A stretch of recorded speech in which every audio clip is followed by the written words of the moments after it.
Powered by the Inside the Birds podcast. Now, live from inside the Matt Black Kia Studios. It's Football at 4. And we snuck another one in before the trade deadline. Nyheim Hines is heading to Buffalo to play with the Bills. So the Bills get another weapon. Trade deadline has come and gone. We saw a ton of moves today. Adam Caplan, InsideTheBirds.com, the Inside the Birds podcast. The Eagles made their move last week. Robert Quinn, but that wasn't the only move we saw. My gosh, Adam Caplan, T.J. Hawkinson in Minnesota. This league flipped on its head. Bradley Chubb's in Miami. Jeff Wilson's in Miami. We saw teams say, this NFL's wide open. Let's go. Yeah, it's interesting because almost every trade, Mike, was done with teams that are in it for the playoffs, except Chicago. Chicago today, who gets Chase Claypool. The Steelers were looking to move him. In fact, I cannot believe they got a second-round pick for him. The people I spoke with around the league were shocked, as was I. I thought at best they get a 4, the Steelers, because he's had maturity issues, very inconsistent.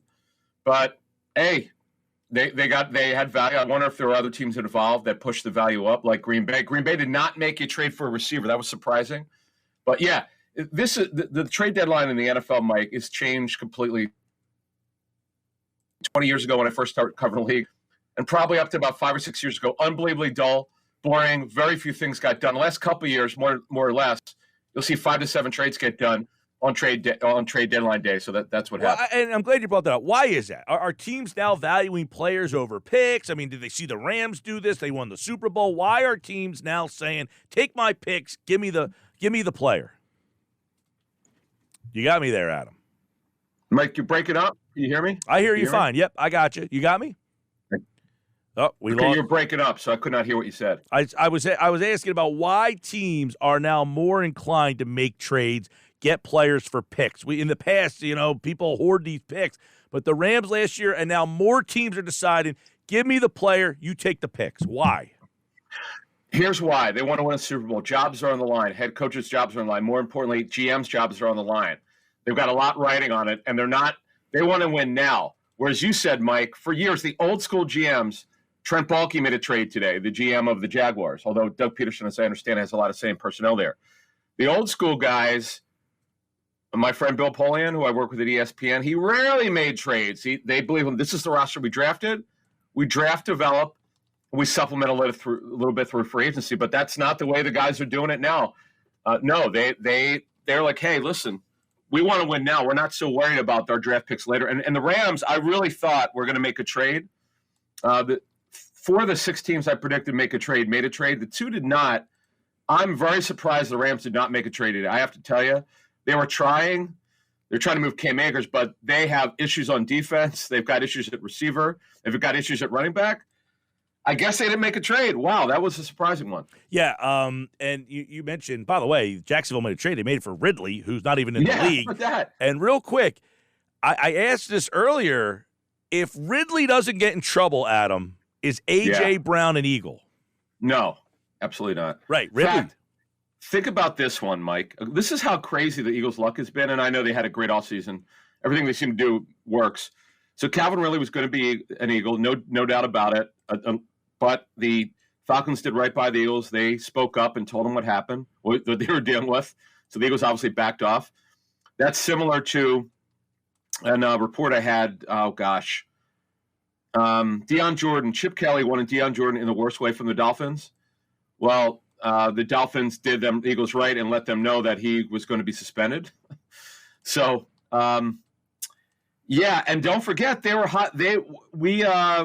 We were told that the Eagles and Allen Robinson were getting close to. They were closing in on a deal, but their offer was different from the Rams. The Rams swooped in and got them. You just look at everything that's happened, Mike.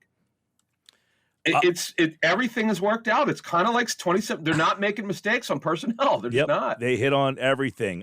Speaking of which, hitting on everything, there still has been these questions about.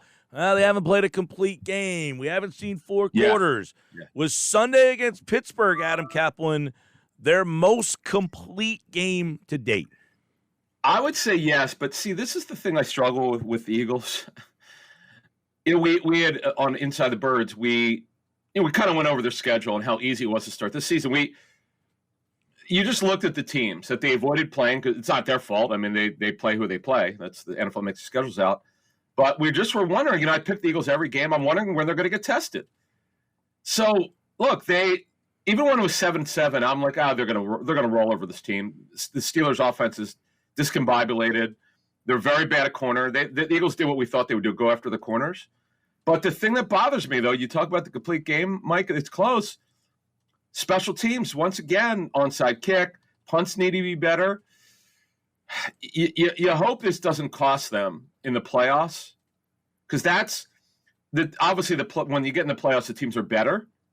I would agree that the Eagles are the best team right now. Most people think that, at least in the NFC. In fact, my power rankings actually moved the Bills ahead of the Eagles. I think the Bills are a little bit better.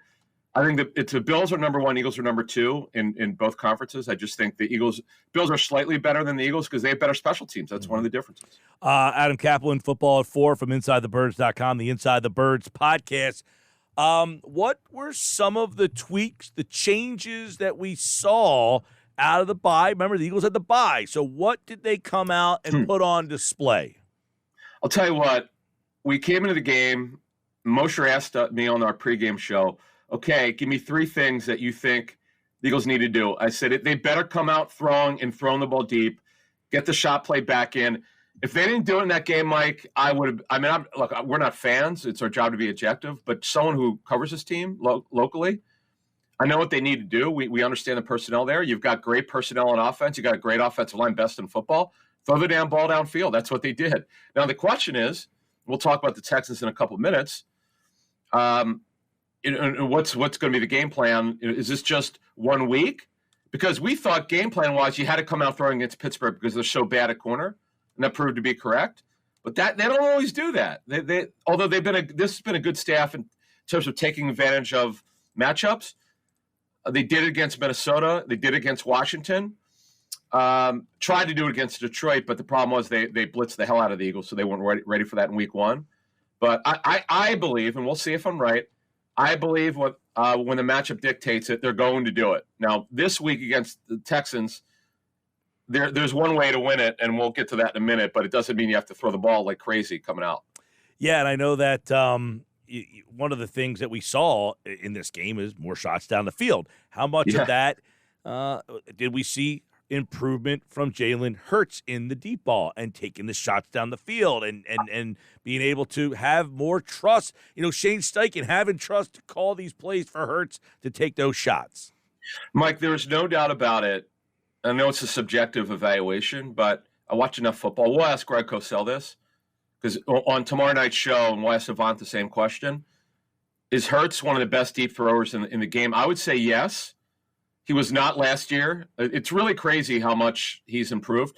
We put some stuff on our show in the spring that we heard he had really been improved with the mechanics and so forth, but I always take that off-season stuff with a grain of salt because it doesn't really mean much because you can't blitz anyone.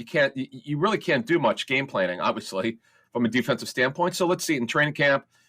I saw it in training camp. I saw it. I was at both joint practices in Cleveland and in Miami. I saw it there, and I was like, okay, let's see now. We're in the major leagues now. That was AAA baseball. Let's see it in the regular season, and it's continued. It's been marvelous, Mike.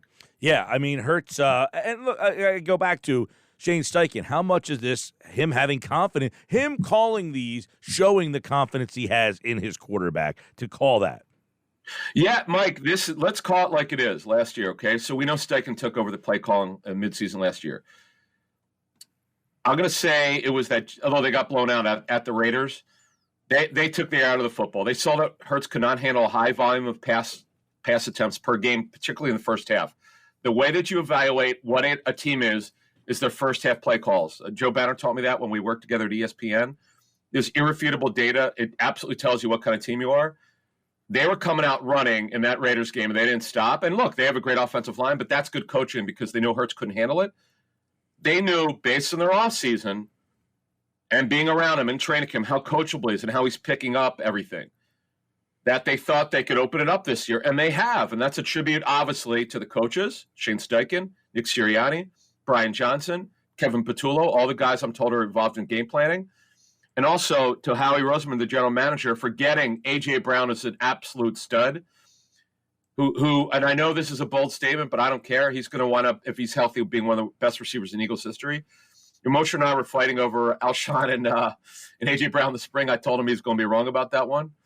And A.J. Brown is an absolute superstar. I just hope he stays healthy because no one could really handle the guy.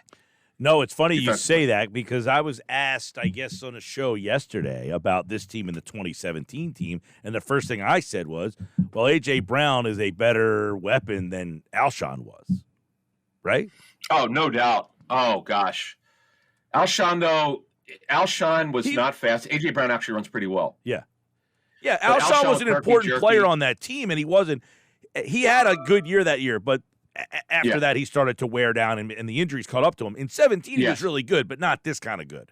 No. In fact, A.J. Brown runs way better. That's what the tape shows. And, folks, I hope you could actually see it on the TV copy. We're going to talk more about this on our show tomorrow morning little program note. We might as well announce it here for everybody. Tomorrow, the Q&A show, Quentin Michael and Jason Avant show, I believe is going to go live. They had some commitments, so they couldn't drop the show this morning. So we're dropping it tomorrow morning at 9 a.m. Eastern, and we're dropping our show at 5 a.m. Eastern. Usually 6 a.m. We're going to drop it at 5 a.m. And one of the things we're going to talk about, and we've mentioned this if you get access to the All-22, but you could actually see it on the TV copy. I've seen both. You can watch A.J. Brown with his leverage, how he gets away with the slight push-off. He does it every game. It's so subtle. It's not he doesn't extend his arm though, folks. He just gives a short shove. It does work, and that is part of why he's so great. I've never seen anyone do it as well as he does. It's simply remarkable to me. Adam, you'll next be on Friday. The game will be played, so give us a couple thoughts on this Eagles-Texan games on Thursday night. Short week on the road. This team likes to run the ball. No Jordan Davis. And I love Dameon Pierce. I got him in fantasy, actually in a dynasty league. I'm glad I did that. He's a sort of a vision, stop and start, herky-jerky running back, downhill. Brandon Cooks, I do not believe was traded. So if unless something happened with you and I in the last 15 minutes, he wasn't traded. So I've not seen him traded again no. if he wasn't traded. Yep. But to me, if you stop Dameon Pierce, they're going to have a lot of problems. The Eagles should dominate their offensive line. Their offensive lines are not bad, but it's beatable. And they have one good pass target, which is Cooks. Now, the other kid I like is Nico Collins, but he has a groin injury. He's not developed yet, but he's a big guy, could go get it. To me, Mike, though, they have the worst run defense in the National Football League. It's not really close. They're really bad against the run. This should be a Miles Sanders game. And that's it. I mean, that's pretty much – the Eagles can win it any way they want. I don't see a lot of pass attempts in this game. I would think Hurts will have in the 20s because what is that? What are they, a 13-point favorite, something crazy like that? Yeah, 13-point favorite. And you just talked about the run. I think Derrick Henry's still getting yards. Yeah, I know. It's unbelievable. I know. Jeez. And poor Lovie Smith, if you read his quotes, he's incredulous over – he's so upset. He can't believe it. It's embarrassing for a guy who's as proud as he is as a defensive head coach. They can't even come close, Mike. They're non-competitive against the run. And the Eagles, as you know, the best offensive line. This should be dominant for them. All right, that's Thursday night right here on 97.3 ESPN. The Eagles and the Texans as the Eagles look to get to 8-0. Adam Caplan will be back on Friday's show to make sense of all the massacre in Houston as the Eagles' run game runs wild on this Texans defense. Or at least we think that's the prediction from Adam Caplan. Adam, appreciate it, buddy. All right, my man. Thanks. All right, Adam Caplan, InsideTheBirds.com, the Inside the Birds podcast.